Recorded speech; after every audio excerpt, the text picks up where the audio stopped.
Hey guys, David here, BreezeFlippers. We talked about it earlier this week and at the end of the week that sales were slow, and they were slow. Last week's payout was fairly small, but it picked up a little bit on Monday. It actually picked up again Sunday night. We actually had another sale come in and then two more on Monday. So not going to complain, guys. I mean, we could all complain, but that's not going to get us anywhere, right?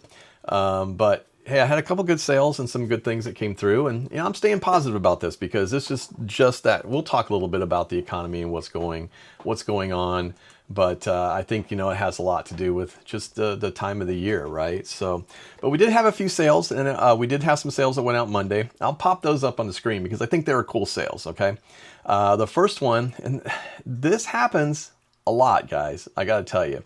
So I told you before, and I think I talked about it before, but I'll remind you again, that we had a bunch of these Disney lithographs, right? My wife used to work for Disney. They would just get in these tons of these lithographs, and every time somebody bought a video, they would get a lithograph. And at the end of the promotion, they just tossed them away or they gave them to the employees. So we ended up with some, right? A bunch of them because, they give them away to all the employees. Once all the employees had them, what are you going to do with them? So we usually got one or two of each, just like everybody else did. And they sat on our shelves forever and ever and ever. Well, when we started selling on eBay 5 years ago, we started really selling. We said, let's just sell them because we're not doing anything. They're not going to be framed. They're really pretty though, new, usually brand new. So this one in particular was a Lady and the Tramp 2 Scamps Adventure lithograph portfolio. So it's sealed with 4 lithographs in there. And I had somebody send me an offer. This is the funny part. They sent me an offer for $5. It's on sale right now for $9.89. We've discounted these down to a little to nothing. It has $6.99 shipping. The guy sent me an offer and said, $5. And I shut back and I said, no, it's already on sale. And I said, there's 5 watchers on it. And I go, I'm not gonna discount it that far for $5. Plus, they were all the way up in Oregon, so shipping would have cost more than the $6.99 that I had on shipping on there. So I was like, no, I'm just gonna hold at it. This is the lowest price I'm gonna take. That's this way. And then they sent me an email or a message on eBay saying, please $5. And I was like, okay. So then I figured out they weren't actually in the U.S. They had a U.S. shipping address and they were in Taiwan. So it's probably some sort of a drop shipper, or that's what I figured. And they were like, please $5. I'm like, no. I said, I'll just wait. Well, it literally sold that night to somebody completely different. And so it's just kind of the way it goes. I do think that eBay does send out those emails that says, hey, a competitive offer was sent in, act now, because I get them every once in a while. So anyway, it sold $9.89, $6.99 shipping. And then we sold another one. This one's interesting as well. This was a person emailed me, and it said they noticed on this hat, and it's a vintage marble racing team red snapback hat, right? Probably 1990s. It's a patch cap, and like I said, I'll put these up on the screen. But just on one corner of the patch, it looked like it was peeling away a little bit because these are ironed on. And so he sent me an email and said, it looks like the patch is slightly coming off. And I said, yes, it is. And I said, we noted it in the item description, which a lot of people don't read, right? I don't know. I mean, I think what needs to happen, and I have the little things to use for photography when you're taking a picture that says look or note. I'm probably going to start using that a little bit more because I put the stuff in the item descriptions or in the item, as far as what it's like, but nobody reads that. I think they look at the picture and they'll look at the first picture and the second picture, maybe, just depending on if they're looking at the phone or what. And then they just kind of ask the questions. So anyway, so I thought it was kind of funny. I was like, okay, yeah. I go, yeah, it's got a little bit, it's pulling away. I said, it's vintage, so the glue is given away. But I said, we didn't choose to fix it because we'd rather let somebody else deal with it. I've tried to fix those before and I've messed them up. I'm just leave them alone. You sell them as is, you note it. If they want it, great. It did. It sold $33.99. It got $5.99 shipping, and it's on its way to Australia. So I still make international sales. I haven't turned mine off, and I've seen a lot of people comment and a lot of interesting comments back and forth about it. But for my business, it still works. I'm just going to leave it on for right now. If somebody can prove me with some actual data that says turning it off will improve your local sales, then go ahead, send it to me, and I would love to get it out there, and I'll share it with all of y'all too. So, but for right now, I make an international sale a week almost, it seems like. So, Next we sold, and I can't wait to get back to get some more of these because I'm down on my last one. This is the 2025 Masters Tournament Cup cooler, and it's 2025, but you know what? I got this in 2025, but I think these are the ones that are not, they're not dated anywhere, but these are the ones that they have all the time. So, and that's kind of a good thing. So I noticed last year when we got back from the Masters that everything that had a date on it sold very quickly. So anything that was 2025 sold fast because, you know, you put who won it and all that, and it just went quick. And if it's a specialty item like the, well, we didn't sell ours, we're keeping ours, but the gnomes that they're having, then they're talking about not doing those again. But we got the little gnome, the regular size gnome, and that's a collector's one. It could have sold for $300 to $400. But we're not going to sell it right now. And then we had the little gnomes, which are the little caddy gnomes, and they're different every year. We sold that one right away. So, but it has a date on it, and they're basically dated by year. Well, these aren't dated. So I think this year I'm going to pick up a bunch of these, but I'm going to pick up some dated ones too, because it just seems like right after those sell really well. But anything dated after that just didn't seem to do well. We bought some hats that had dates on it. Man, those sold fast, and they sold for very good money. So when we go back, we kind of know now what we were just guessing the last time, but this time we're not going to guess. We know exactly what we're going to go grab, and I'll probably end up spending some money again to get more stuff. But everything that we sold has more than paid for the trip and everything else. So we're definitely looking forward to going this year. I just want to and I enjoy it out there. It's a lot of fun. So Masters was good, but that sold $22.49 and it got free shipping. So next, sold some comics, and comics are still selling, guys. These are kind of cool, and this is Archie Meets Batman 66. This is an entire lot of DC comics, and there's a couple variant covers in here. I don't think it's the full run. No, it's not the full run, but there is like 1 through 6. I think it's missing number 5, and there's 2 variants. And anyway, it's a cool cover. It's fun, right? It's just kind of a fun series and a fun run. I breezed through them a little bit, just kind of look at them, and I'm not a big Archie fan. So it wasn't something that I was like, oh, I got to read all these before I sell them. I went through them. The artwork's cool. It is neat because it's that nostalgic 1966, that older Batman. What's his name from the original one? I can't remember his name. Anyway, but it's the original Batman in there. So it's kind of cool. A lot of fun. Sold it for $21.37. It will get $6.99 shipping for that. So, and then last but not least, this is the one I'm kind of excited about, guys.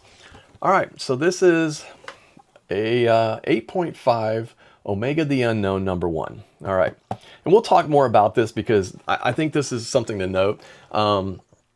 This is cool. Okay, so we sold this. It is a 8.5. It sold it for $62 and it got $12.99 shipping. Now, why is it $62? Sounds like that's not that bad. But here's what's cool about this. So the fair market value on this book is just around $25 or less. I'm like $22, I think, for an 8.5. Now, had this been higher in the 9s or a 9.2 or a 9.4, 9.6, it'd be in the hundreds, right? A 9.8 goes for quite a bit more.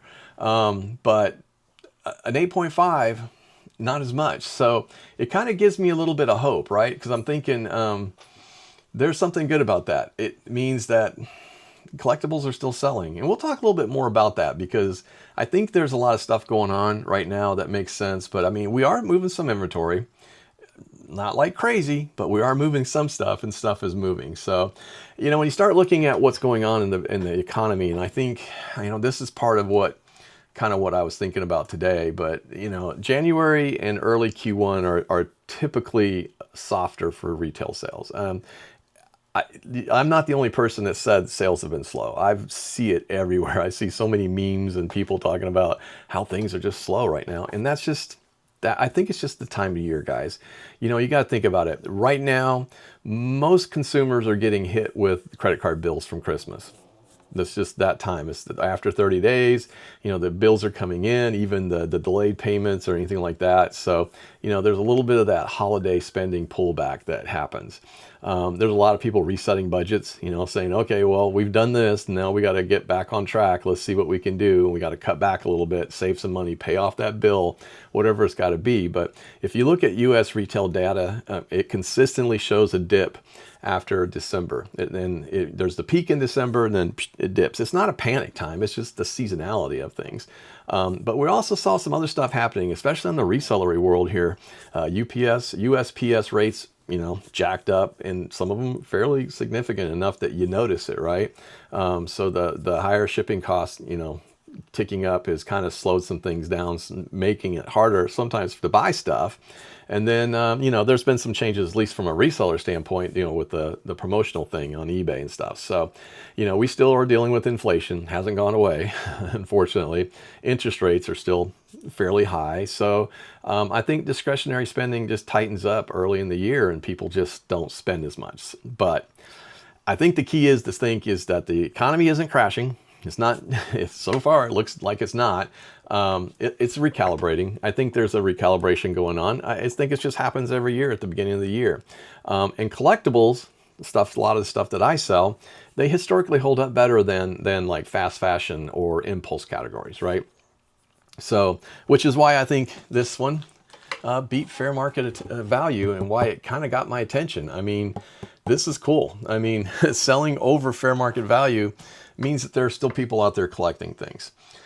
So speaking of collecting stuff, this is where my next struggle is, guys. And I said I was going to talk a little bit more about these, but I'm going through my CGC hit list is basically what I'm building, right? So I'm going through the books that I own right now, and I'm pulling out. Now I've had a lot of them pulled out, but it's a process. It is a tedious process, but I'm going through and hitting the first ones and say, okay, first of all, I look at the book and say, is it something that I could work on, or is it something that's going to be good? Is it something that I can clean, I can press? Can I send it off? Will it make any money? It's a tough thing to look at. The first thing you look at is, can I do something with it? Because if it's not going to be better than a 9 or a 9.2 or 9.8 or 9, you know, whatever I'm looking at, it's not even worth looking up. So I go through and I first start looking things. One of the things, I picked this up at a private pick. I love this book. It's just a cool book. It's a Transformers Generation 2 issue number 1, and it's got the silver front on it. So it is. It's very clean. It has good 9.8 potential, but is it worth it? A 9.8 could land in the $80 to $120 range. But, you know, I have to look at the book. I got to go through it with a fine-tooth comb, and I got to really look for things, because I'm learning a little bit more about some of the things that you look for as I get more books back, right? So I'm learning a little more about what CGC means by some of the terminology that they use. But that's one of the books that I'm looking at sending in. If it doesn't get a 9.8 though, probably not going to be worth it. So I'm probably going to send in a small submission amount that are just 9.8s, and just say, if it doesn't get a 9.8, to send it back. But it is very important. Conditions key on that. Anything less than a 9.8, probably not going to sell. I also looked at, let's see, I had another one that I was looking at, like the Avengers. So Avengers number 127, I don't think it's a key. No, it's a key. First appearance of Ultron. That's what I was thinking. So it does have some collector value to it, but you know, you got to start working the math. I think based on what I see along the edge, it's going to have multiple spine stress on here. I can just tell you right now. Spine stress, spine ticks, kind of the same. Spine stress is the words that CGC uses, which is more like a surgical term than it is what we say, spine ticks. But just looking at it, I honestly think it's probably, it may not get any better than an 8 or 8.5, just by looking at the spine ticks that are on there. If I slab it and it gets an 8.5, maybe $50 to $70. So after grading fee, shipping time, those are pretty tight margins. So that's one of the decisions I have to kind of think through. Now, can some of these be fixed? Maybe, but I see one just with the naked eye, and this is what CGC looks at too, guys. I'm learning, because I'll talk a minute about the Omega here in the book, what I learned on that. If you can see it without any kind of magnification, they're going to see it. And if it detracts from the look of the book, it's going to knock the grade way down. And this one probably gonna, so it's going to get sold raw. I mean, I don't have any other option on that one. I have another one that I was looking at too, and this is not a key, but it's the Marvel 2-in-1, the Thing and the Aquarian. I thought, well, I'm just grabbing out old books, guys. I'm trying to figure out, is it going to be worth it? Yeah, it's a fun book. I mean, it's the Thing. People like the Thing, but raw value, typically under $20. A 9.6 might get $60 to $80, might get $60 to $80, but it's not a lot of demand on it. I think only a couple, like a few, maybe a couple sold last year, or a few sold last year. Nothing's sold yet this year, but it's still early. But I mean, it is a newsstand. They're all pretty much newsstands at that point. But you know, it's a 1979 book. It is in actually fantastic condition, but do I want to take a chance? See, that's another one. That's a really hard one to, grading's going to matter. If I send it in and it's a 9.8, it comes back a 9.8, I'm probably looking at good money. If it comes back anything less than a 9.8, probably not. So this is another one I'm going to have to go through and really dig in. And I was looking for something a little more modern. Well, not completely modern, but I was looking at this one, which is a really cool cover. It's G.I. Joe starring Snake Eyes. This is number 138. I think this one might be a key too. I can't remember, but I was just kind of pulling them out and looking at it. But I've seen some with the high grades selling $60 to $100, lower grades, nothing. So I don't know if that's worth the chance to even send it in. It's not even worth $5 to send it in, or is it? So I don't know. So, but I did learn something, guys, and I will tell you this. I looked at this one and I thought, well, okay. This one had, I'll tell you what CGC said. Now, this is one of the first ones I sent in. So again, me learning what I'm learning, but they came back and it said, this spine stress lines cover, multiple crease cover. Now, so what I've learned is spine stress, it sounds to me like, and I don't know if it means exactly that, but what it sounds like, if it breaks color, I think that's what they're calling spine stress, and that could be that they also have break. But when they say multiple crease cover, that also means to me, I'm thinking that it could have creases. Now, I sent this book to CGC to be pressed, so I paid for the pressing, and I paid for the grading. So I'm not in the money for a lot on this book, and what I was asking for it, I was so happy to get $62. I'm going to make a little bit, not going to make a lot, because by the time I paid $11 at that time for pressing, and I paid $21 for grading, so $32. I had to make a lot, right? So I'll make a little money back on shipping on this, because that's still one of the ones I had at $12.99. But I had to go in and look at it, because I'm like, what does spine stress cover mean? And it really just is talking about spine ticks. So I have this cool tool that I use, and I love this tool. It's a little eyeglass. You can put it right on there, and you can look and see. You can just kind of slide it along. I did not really realize what they were looking at until I really dug into this. From the naked eye, you can't, this book looks like it should be like a 9. From the naked eye, just looking at it, you can't see the spine cracks or anything along it. But when you use this, I counted about 5. So I was like, oh, okay. So that was then. I hadn't even looked at this book since I got it back, right? This is me learning this year, and this was sent off last year. So when I pulled it out and it sold, I pulled it out of the box. I was like, oh, wow, 8.5. And I had to go back and look and go, well, what was wrong with this book? And I'm wondering, did the person buy this because they wanted to crack it and repress it? And that is a strategy, right? That you can buy a book and say, I'm going to repress it and send it back in again.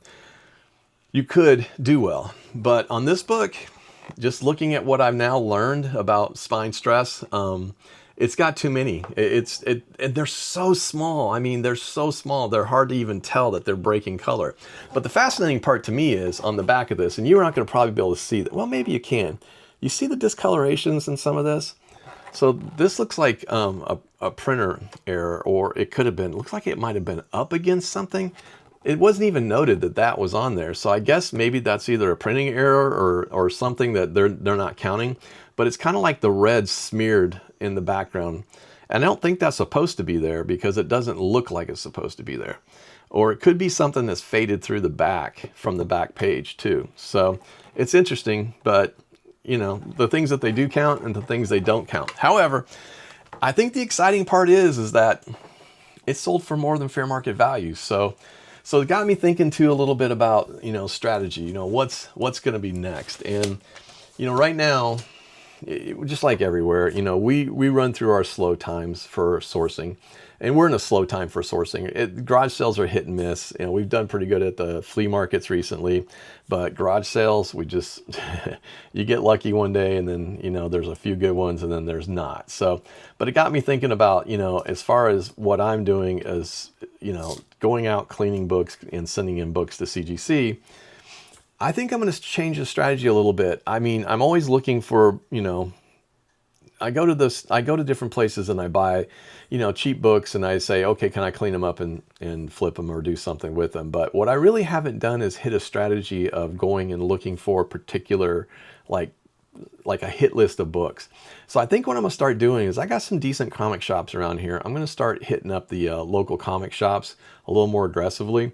I'm not going to buy the wall books, because if you know what a wall book is, those are more expensive and you're probably not going to make much. But if I kind of get a hit list going of like under $20 books that have a high upside potential of 9.6 or 9.8, and I'm use a little bit of scrutiny in what I'm learning, I'm thinking that maybe I can buy, somewhere between $10 to $15 books and grade them, at my cost, $25. If I'm all in, $25 to $30 with shipping and everything, and that book sells for over 100, that's a decent margin.